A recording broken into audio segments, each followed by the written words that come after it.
Hi everybody, I thought let's have a talk. We'd have a nice talk amongst ourselves. A talk that's been a long time coming. So I think we really need to have a serious discussion on what conservation is in suburban and urban areas and what our future is.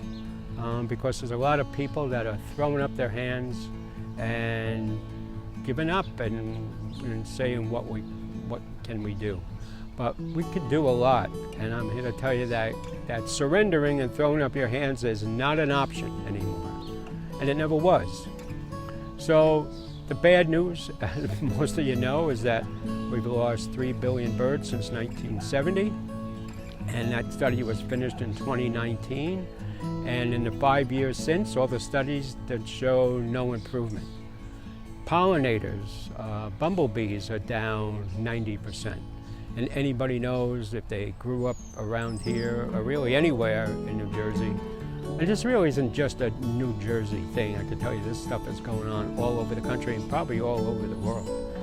But pollinators, monarchs are in trouble, monarchs and butterflies and bees that we saw so common when we were growing up are now in deep trouble. But the positive thing is that we could help. We could do a lot. But it may be also changing the culture of how we think of parks, how we think of our backyards, how we think of things that need to be done and really need to be done differently.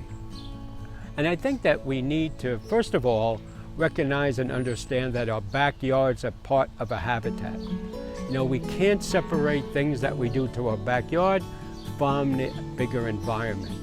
So things that you would get a protest sign or write letters or call your mayors and councilmen and governor, things that would go on at nature centers, if you did it to your backyard, or did it to the local nature center, things that you do in your backyard, you would freak out, right? But your backyard is part of that habitat. So you need to stop doing things like pesticides, insecticides, and you need to protect the backyard just as much as you do any habitat, because it really is just an important part of it. But also we need to start thinking about what parks are and what we can do, you know. Sometimes we think of pickleball courts and tennis courts and you know, that's it. There's nothing we can do. But if we think about it, we could be using native plants around the tennis courts and around the pickleball courts. We could be creating pollinator gardens in our own schools, around our libraries, around borough halls. Each one of those small micro habitats will definitely help. You create a small garden, put in a native plant, you already made it a better place.